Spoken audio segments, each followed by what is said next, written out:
ক্লাসরুমের ভেতরে অপ্রত্যাশিতভাবে ছেলেটি একটি রিওয়ার্ড সিস্টেম পেল। নিয়মটি ছিল এমন, সে যদি তার পছন্দের মেয়েটির কাছে নিজের অনুভূতি প্রকাশ করতে পারে তবে সে পুরস্কার পাবে, কিন্তু যদি মিশন ব্যর্থ হয় তবে একটি বিপজ্জনক পরিস্থিতি ঘটবে। হাতে মাত্র 30 সেকেন্ড সময় বাকি।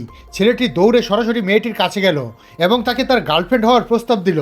মেয়েটি এতটাই অবাক হয়ে গিয়েছিল যে সে কোনো কথাই বলতে পারছিল না। যখন ছেলেটি ভাবলো মিশনটি হয়তো ব্যর্থ হতে চলেছে, ঠিক তখন ওই সিস্টেম থেকে বিজ্ঞপ্তি এলো যে মিশন সফল হয়েছে এবং তাকে পুরস্কার দেওয়া হয়েছে। শেষ পর্যন্ত মেয়েটিও হাসি মুখে তার প্রস্তাবে রাজি হলো। ক্লাসরুম থেকে বের হওয়ার পর ছেলেটি দেখলো যে সিস্টেম তাকে পুরস্কার হিসেবে $5 লাখ দিয়েছে। শুধু তাই নয়, সাথে একটি ফেরারি গাড়িও দিয়েছে। নিজের ব্যাংক ব্যালেন্স দেখে ছেলেটি পুরোপুরি স্তব্ধ হয়ে গেল। এরপর সিস্টেম তাকে একটি নতুন মিশন দিল।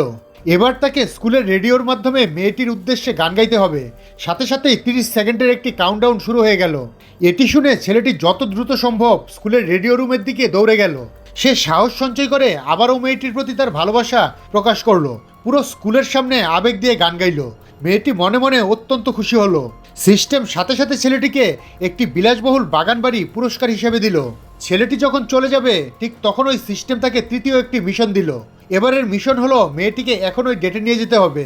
সে দ্রুত ক্লাসরুমে ফিরে গিয়ে মেয়েটিকে সাথে সাথে নিয়ে বের হলো এবং নিজের ফেরারিতে বসালো।